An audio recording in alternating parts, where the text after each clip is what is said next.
Well, hopefully you had the chance to refresh your memory on the differentiation of exponential functions. Remember, this process of integration really, it kind of depends on how good of a guess you can make. And a good guess is the outgrowth of a fairly thorough knowledge of your derivatives and what it is that you have to differentiate in order to get these functions that you see in the integrand. And so in the above, we obviously have this exponential that we have to deal with. And a0 is just a constant, so we know that the integral is going to have this exponential in it. Now, you might say at this point, okay, well, I don't really have any good ideas. I'm just going to guess that the integral is equal to the integrand. So, maybe a pretty poor guess, but let's just go ahead and do it. This would be the general process. We make a guess, we check it out. We aren't feeling too creative. We make maybe a simple guess. We check it, find out what's wrong with it, then we just modify it, and then we're done. So, confirm the result. So the basic rule of differentiation that we use here, if we have a guess like this, e to the minus, that the integrand is going to be, that the integral is going to be e to the minus lambda t, we have to check it out. So we differentiate it. And remembering the rules of differentiation for exponentials, we basically have a chain, two-step process here. We have the derivative of the exponent times the original function. We just take this original function here, plop it down, multiply it by the derivative of the exponent, and that's what the derivative of e to the minus lambda t is going to be. So we've reversed the order here. We often show this as the writing down the function times the derivative of the exponent. But these are commutative. This is a commutative process, so we can reverse the order. And when we go through that differentiation, we find that the derivative of our guess, e to the minus lambda t, does not give us the integrand back. It doesn't return the integrand. We get instead minus lambda e to the minus lambda t. So it doesn't, these two don't match. And so now would be a good time to pause and ask yourself, okay, what is it that you're going to have to do in order to modify your guess so that when you do differentiate it, instead of getting this, you get this back. So think about that for a minute. Okay, so I assume you have this worked out. We took what we did was, this is our guess for the integral. We differentiate it to test it. We find that what we get when we differentiate this, our guess, is a minus lambda e to the minus lambda t, which is not the integrand. There is no minus lambda in the integrand. However, if you thought about, well, okay, how can I change the guess so that I don't have this factor in here? Well, you need to get rid of that factor. So we multiply our guess by minus 1 over lambda. So let's check that out. Okay, we figure, well, okay, if we multiply our guess e to the minus lambda t by minus 1 over lambda, should be home free. And let's try it out. So we have our minus 1 over lambda in there. That's just a constant. We take the derivative of the exponent. That gives us the minus lambda. Well, indeed, the minus signs cancel out. The lambdas cancel out. And we end up with e to the minus lambda t. So there you have it. a0 e to the minus lambda t dt has the integral a0 over lambda e to the minus lambda t plus c.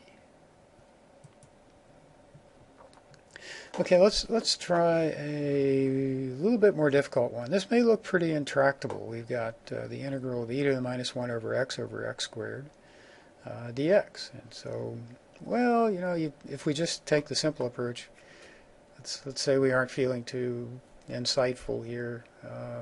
If we guess that the integral would be x squared, well, we know that's not going to work because the derivative of x squared is, 2x. That's or the derivative of x cubed over 3 is x squared, but we don't have the exponential in there. So what I'd ask you to do now is to pause and ask yourself, okay, well, that's not going to work. So what if I differentiate this? What do I get? In other words, what's the derivative of e to the minus 1 over x, or the derivative of e to the minus x to the minus 1 power? So think about that for a minute. And assuming you did, excuse me, if we go through that differentiation, we get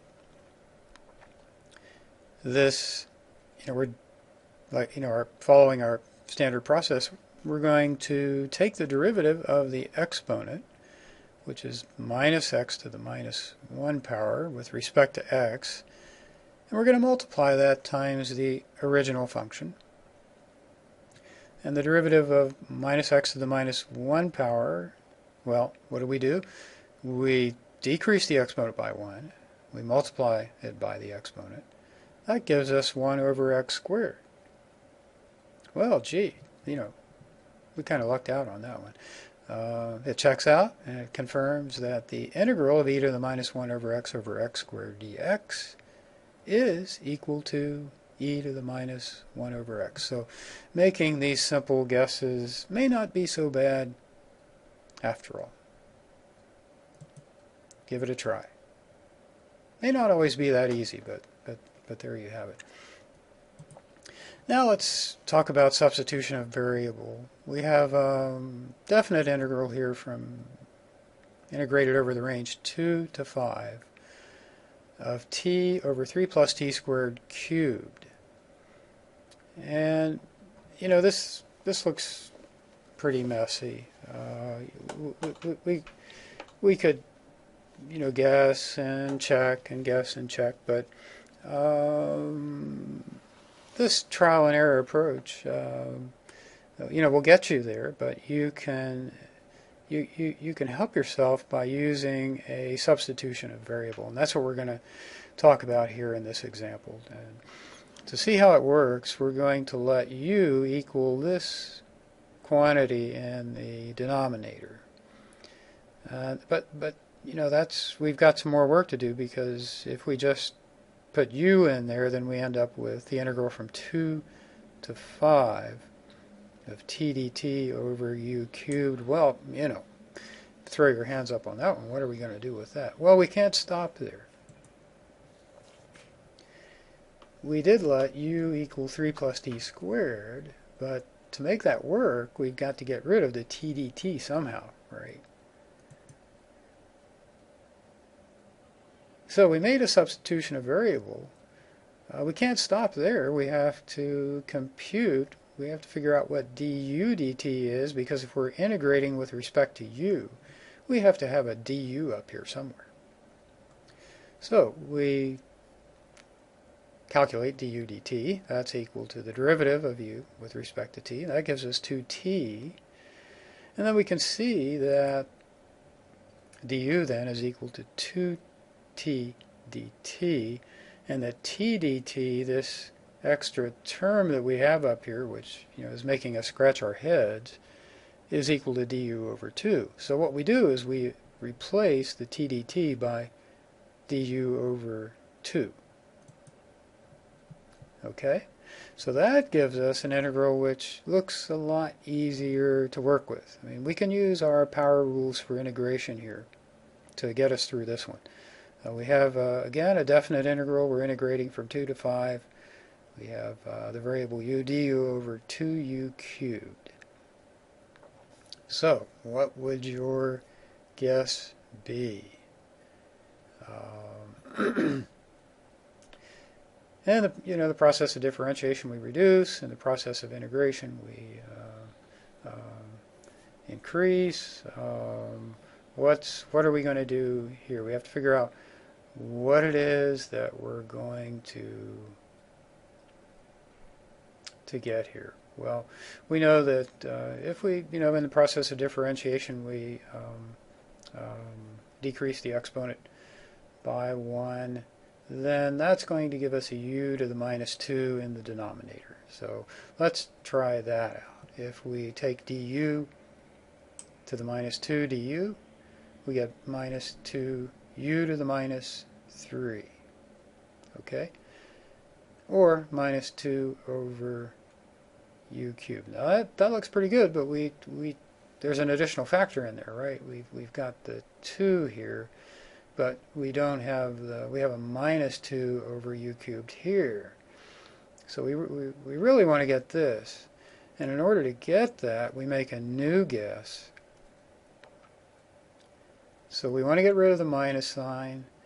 We want to get rid of this 2 up here. We want to get rid of this minus 2. So we multiply our guess by a minus 1/4. Now, confirm that indeed this works out. So we get the derivative of minus 1/4 u squared du is equal to 1 over 2 u cubed. There you have it. So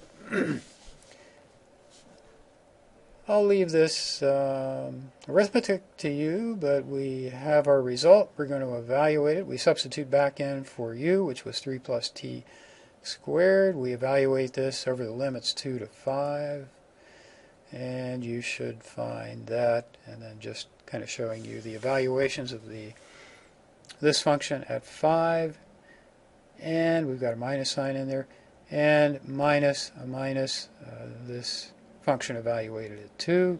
You should get 0.00478. So for the next time, let's continue with this idea of a substitution of variable approach and try to differentiate or integrate this function. What is the integral of this function?